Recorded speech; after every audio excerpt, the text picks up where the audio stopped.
I'm making videos back to back. So hi again to my 20 subscribers. This is 2 days later because I know I'm gonna post this in 2 days and over because I'm gonna give the first one some time to breathe.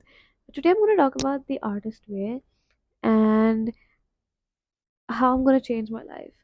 So apparently everyone's on this bandwagon of reading the artist way, and I think that's really interesting because why is everyone reading it suddenly? And it's always been around, and apparently it's gonna change your life. So I will. My book is somewhere here. Yeah.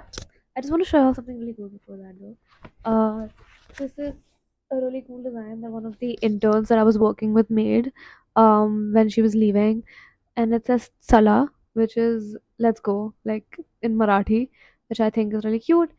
And I don't know if I said it properly. I am Konkani Marathi, but my language sucks.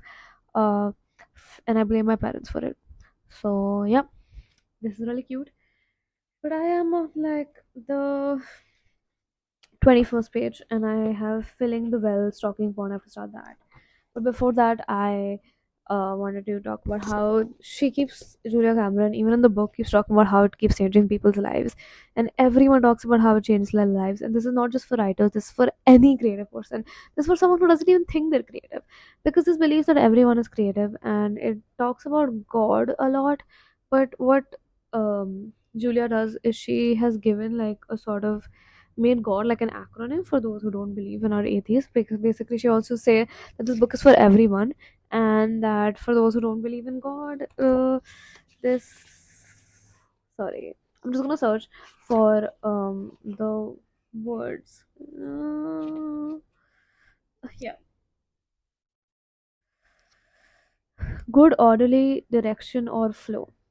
Good orderly direction or flow is what the acronym is for those who don't believe in it, believe in God.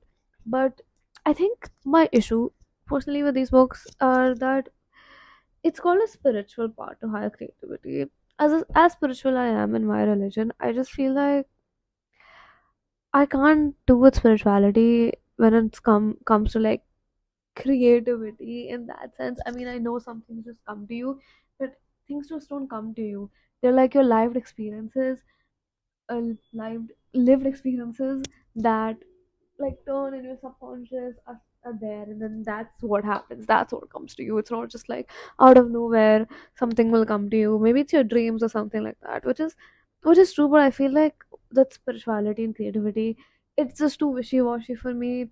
And this is what happened with the creative act when I started reading Rick Rubin, where I felt like the whole book was just spirituality.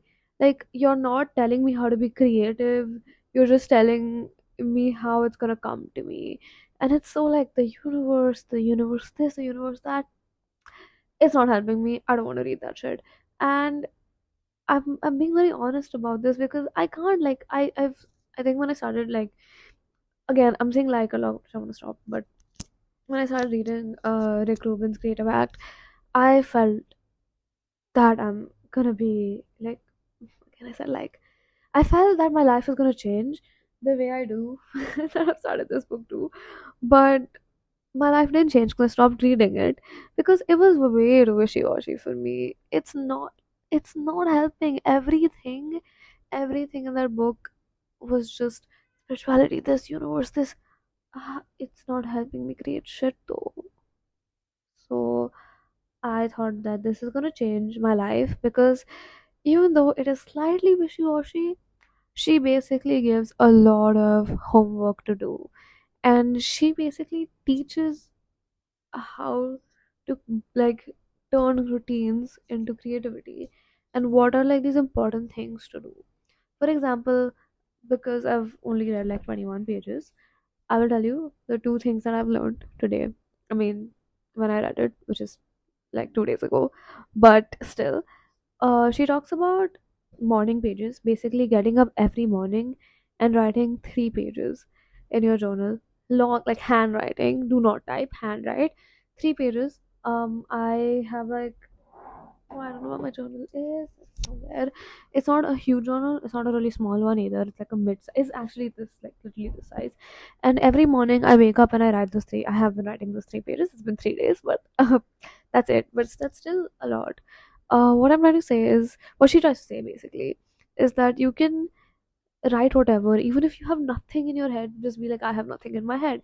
Even if you feel like writing blah blah blah, write blah blah blah. But fill those 3 pages and make it a routine, a habit that you do every day. So as you can see, this is not very wishy-washy. This is just something that even Anthony Bourdain used to do. It's basically you're emptying your head first thing in the morning. And she basically talks about this like censorship in our head. How we, even when we're journaling, even when we're doing it just for ourselves, even when we're talking just for ourselves, there's this constant censor button which is telling us no, no, no, no, no. And how when we wake up, that's like it's on its least power, and how every time we feel that we want to censor something, we have to censor the censor and be like, I'm gonna say whatever intrusive thought I have and I'm gonna put it. Like, you can write about whatever, but you just have to make sure you're not censoring your thoughts and you're writing everything that just comes to your mind for 3 pages. It's not a lot, it's not crazy, and I think it's a great exercise, and I think it does open you mentally a lot, which I think is super important. The second thing she talks about is something called an artist date, which I'm great at. I love spending time with myself and I love going on dates with myself. And it's basically about how you should do something that's consuming art in a sort of way, and do it yourself, like basically do it alone. And you don't have to spend money all the time. You can just watch a movie alone, or you can just go to an art gallery. Basically, just doing something that just makes you happy, just consuming art in a sort of way, just alone. Just take out 2 hours every week. It's not tough for me because I take out way too much time for myself, anyways. So I was like, I do this anyways. I love it. So these are the 2 things I've learned. So these are the 2 things I'm teaching you.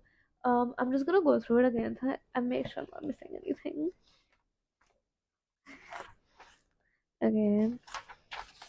And one thing is, a lot of people talk about these morning pages a lot and how it really does like change people's life. Um, Sorry.